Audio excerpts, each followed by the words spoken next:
edition. Happy New Month to you out there. And so much happening in the country. You are on social media in the last few days, especially. I'm sure you're familiar with what happened in Akwa Ibom State, the case of the lady who went job hunting and sadly didn't return back home.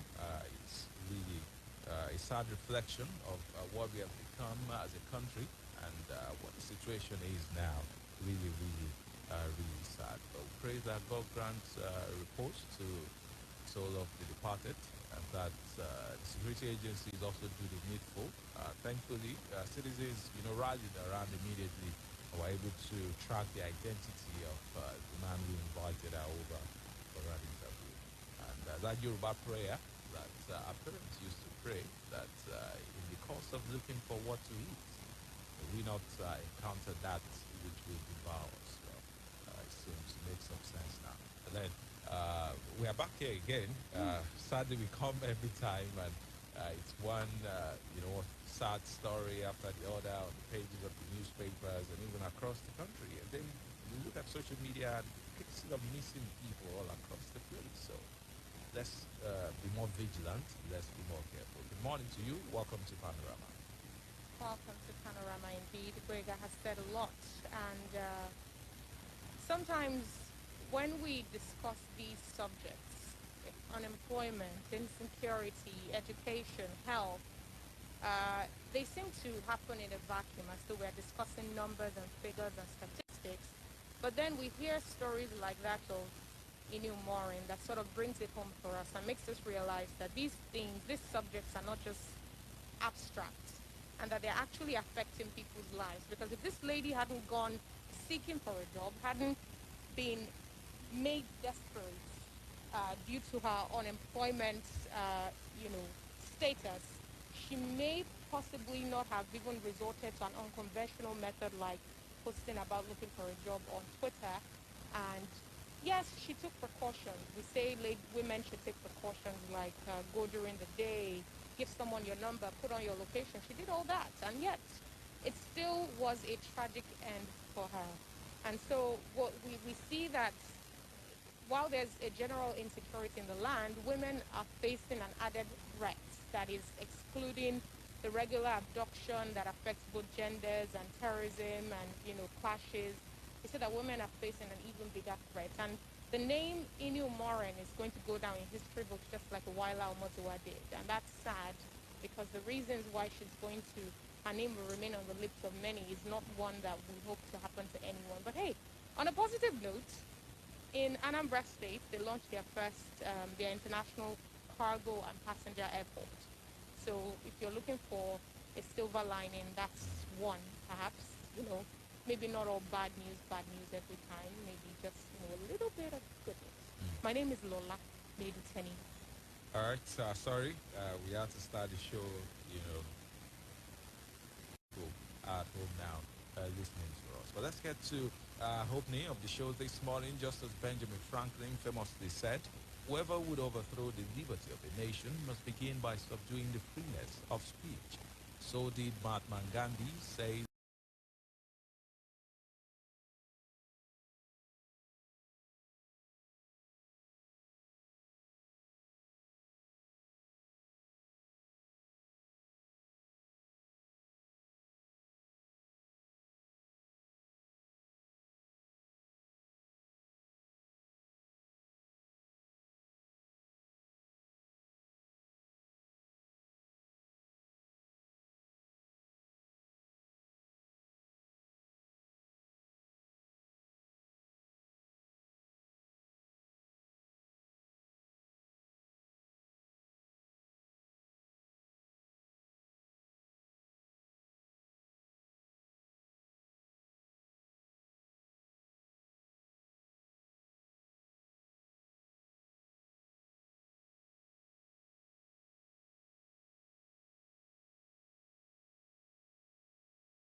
significance of World Press Freedom Day?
The recently released World Press Freedom Index by the Reporters Without Borders shows a decline in Nigeria's press freedom. On this index, Nigeria, with an approximate score of 40, ranked 115 out of 108 governor allegedly receiving bribed in dollars. What would you say accounts for the drop in light of that?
Okay, how do we draw the line between responsible journalism and press freedom? The president, in his address to journalists today, emphasized the need for responsible journalism, saying not to worsen the situation in the country. And it said that the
All right. Thank you very much, Mr. Larry Arugundade, for your time this morning.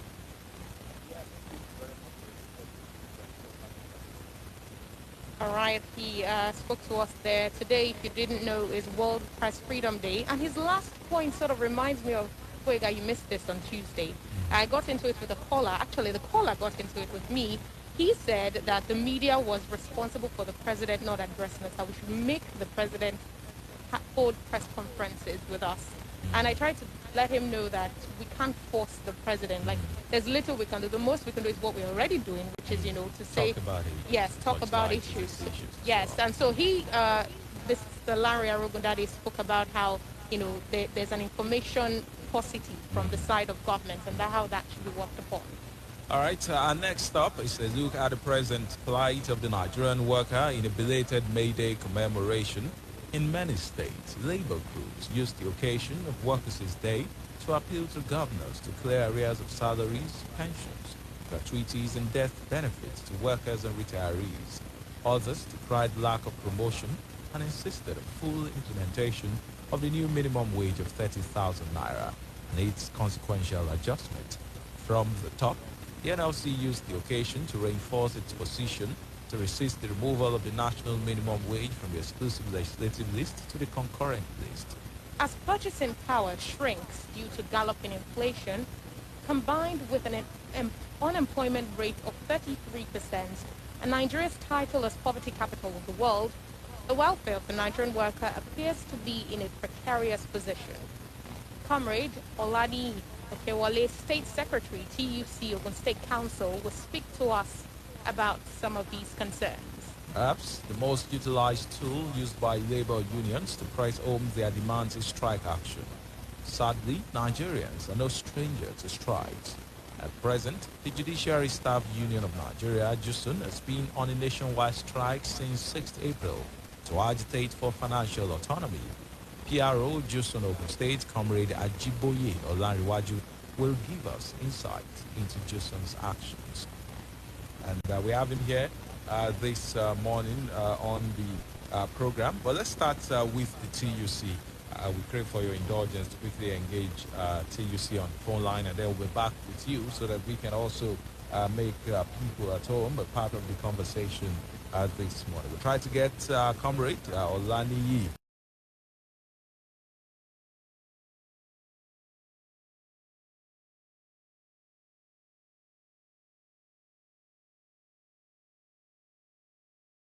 Even before 8 o'clock. But we have comrade on the line this morning. Good morning to you, comrade. Thank you for joining us. All right, it's good to have you here. Now, for May Day, we saw a couple of states, a handful of states, actually a sizable number of states who appealed to their state governors to either pay arrears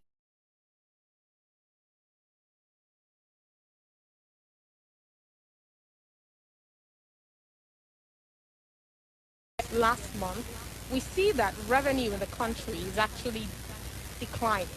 Now, the NBS in its quarter four report of 2020 showed that total revenue, that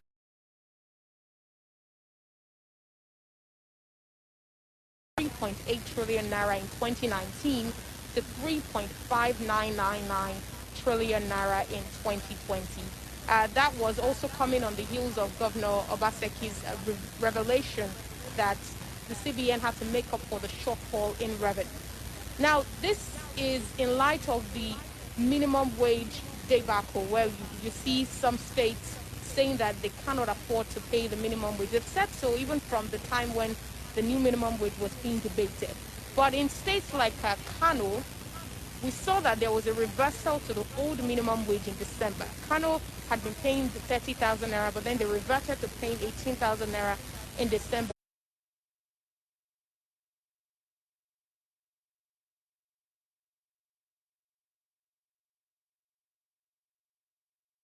And in states like Kaduna, one way they are attempting to deal with this shortfall is by looking into downsizing their civil service. So how then do you think that the minimum wage, the new minimum wage, can be sustained in the present economy? I also want you to look at this in light of the fact that the 30,000 naira minimum wage was signed into law April 18, 2019.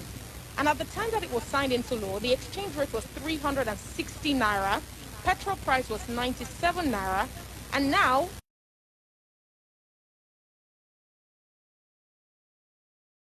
165 naira. So even at the time when the exchange rate was lesser and petrol price was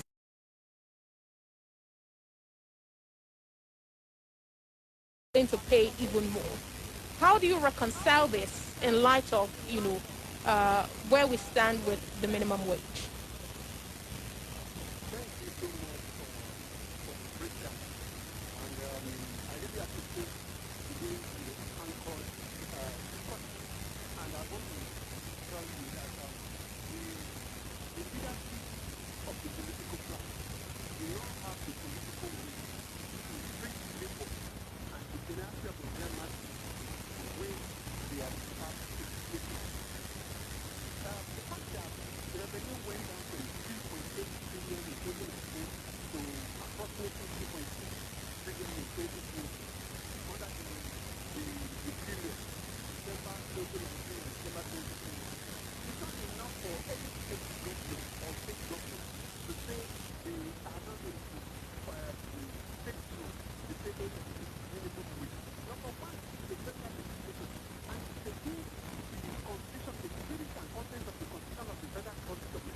Let's also, because of our time, maybe when you are in town, maybe we'll have you again so that we can have a more robust conversation. But the plight of pensioners is one that worries many.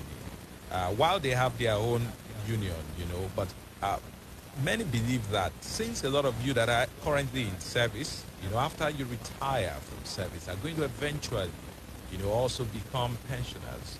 Why does it look like, the NLC, the TUC are not exactly looking the way of pensioners? They seem to be on their own, fighting their own battles. And these people, being of age, there is a level at which they can't down tools because, of course, they do not even have any tools to down because they are retired. But the NLC and the TUC do not seem to be interested, or so it seems, to us outsiders, in the plight of pensioners, given that when you retire, you will also, belong to that bracket.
Okay, is Labour in Ogun State happy with the government of the day?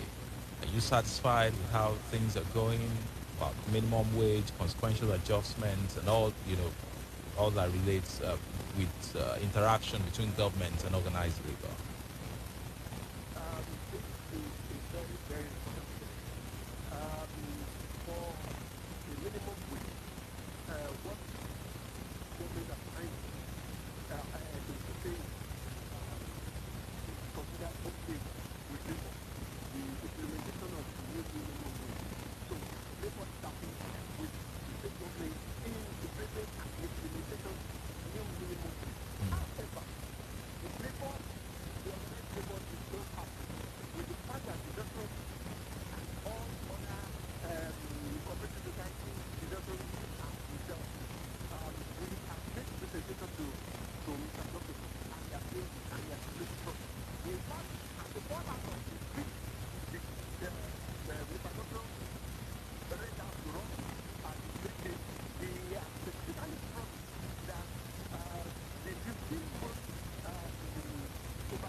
for speaking with us, Comrade Olaniyi. Okay, Wale, thank you for speaking with Splash FM. All right, well, we're doing a balancing act this morning as we're trying to accommodate all the conversations.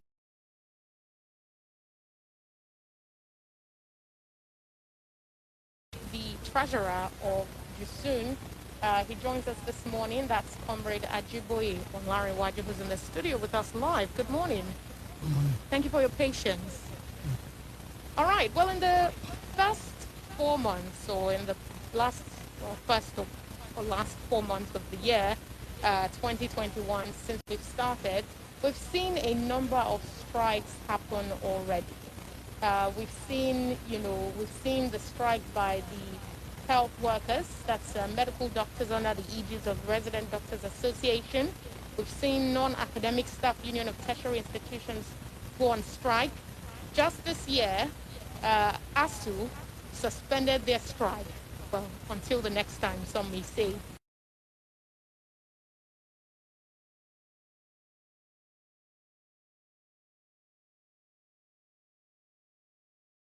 Till it was announced that you would commence on a strike from the 6th of April, which it's been ongoing and is still ongoing till now, crippling activities, in the courts. Tell us about the motivations. On paper, it says that Jusun is It's a body when, okay, and our agitation as regards the financial autonomy of the judiciary is a constitutional issue. Let me put that straight. right. You know, we have been in this situation for a while. We have been trying to strengthen the independence of the judiciary for a while. As regards the section 81.3, section 121.3, and section 159 of the Punjab Constitution as amended, like 99, that all money accrued to the judiciary should be given to the head of court. On the 5th of January 2015, now to press on our demand, now to achieve, now to implement the decision, to solve a bank strike nationwide, where all court across the country are shut down.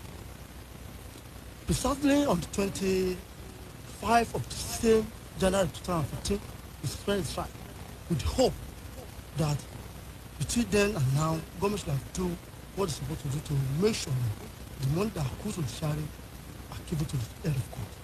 We all know that he will pay the price is 32. We have 3 years of government. All the 3 years of government has to work independently.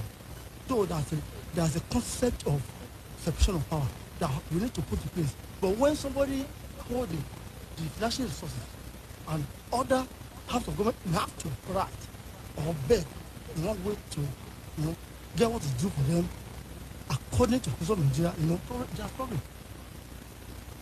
So we are working towards make sure that we compare all the authorities, especially the state governments, to respect the Constitution of Nigeria in which they sworn in to defend and uphold.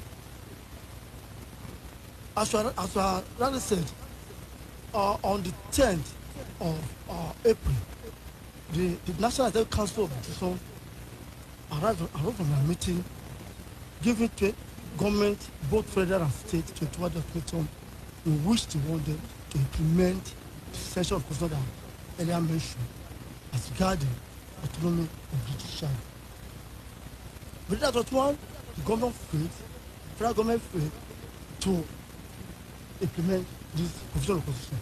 So we have made another shutdown to embark on the national strike to press on our demand. See, we are doing this for the best interest of the general mass, so that we're able to give justice as supposed to be.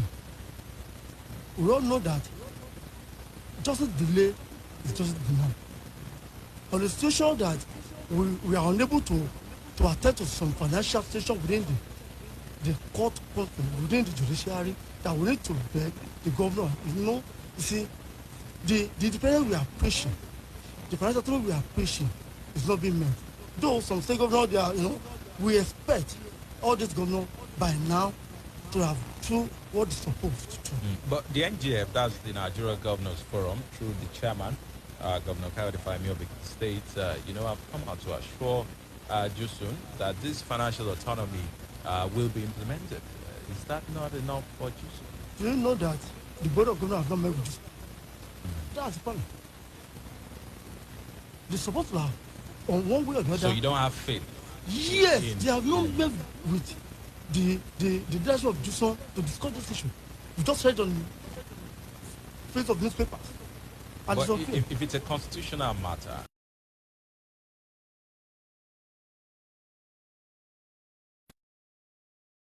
That is the problem we have in this country.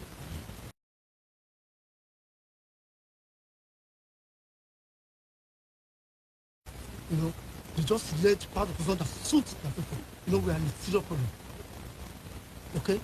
See, let me go further. On Friday, June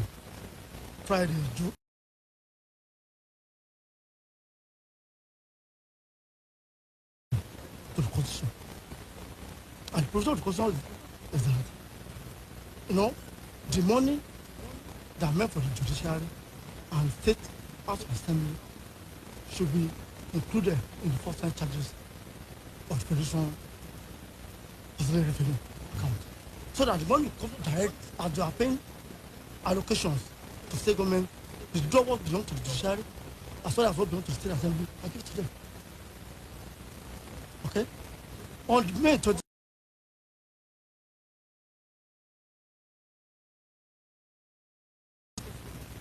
as well as another, just to implement, to enforce the constitution. Yet these governors went to court to challenge the order because they don't want to buy their time. They don't have the tension.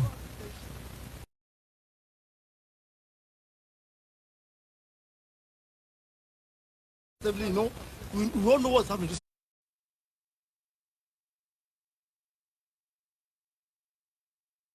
country. Okay? They approach court to challenge the order. I want to believe that on their own part, they are not sincere enough. They are not ready. Their action speak for me that they are not ready to release the freedom of the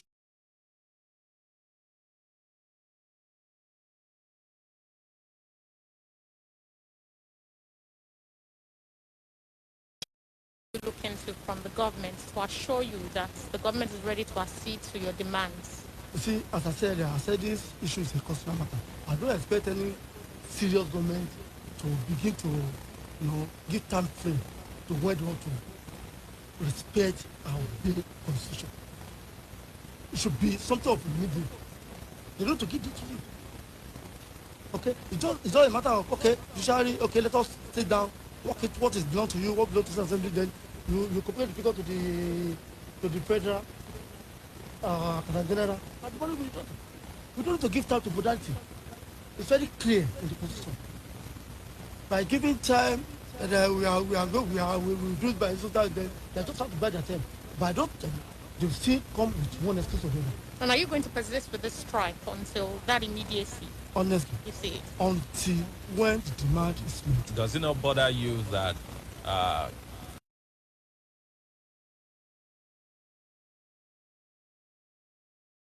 dates in court cannot get to court, and that means that we have our correctional centers go to bring without any sort of hope. Even people that have bail conditions cannot even perfect them. Does that not bother? Not to mention the fact that you said, in your own words, that justice delayed is justice denied. We are aware of the situation, but I want to put it record straight now. That is the sacrifice that all of us, as a citizens, citizens of this country, have to pay to get the freedom we have. Well, if I have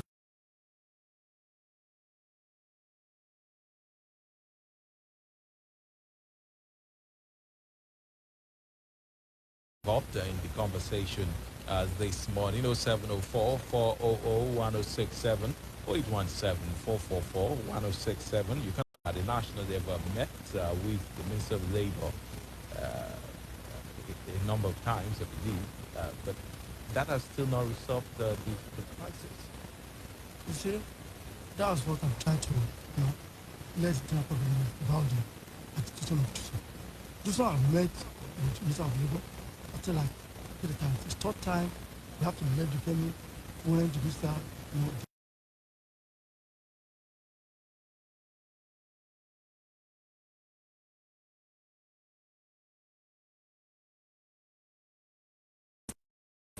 to mediate, to make sure that we solve the, the issue amicably.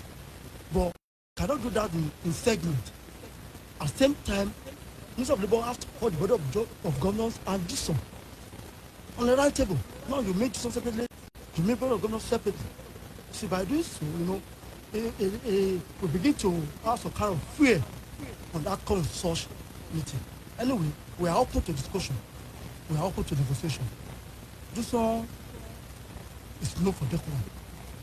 We work with judiciary and we do our thing according to the law. But really, is this really Jason's fight? When you were speaking, talk about the leaders of court, we have CJN, we have Chief Judge.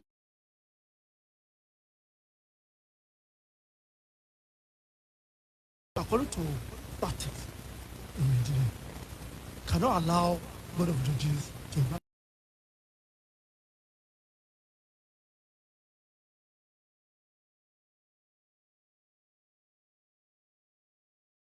constitution. They know that what we are asking for is a constitutional matter. They know that we are right. But is there a difference between being on strike and not working at all? Because if the courts are closed, the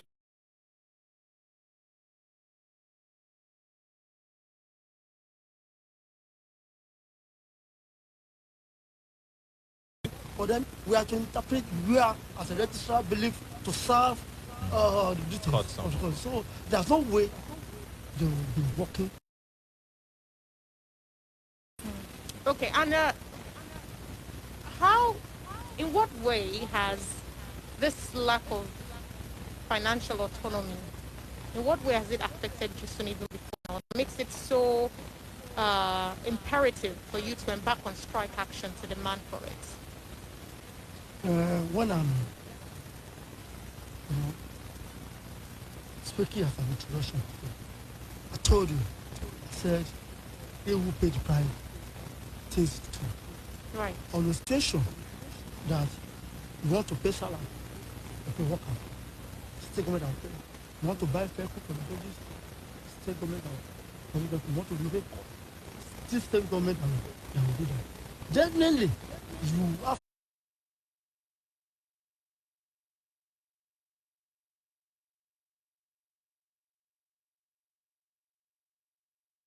some kind of fear or loyalty to what happened. There's no way the general public can enjoy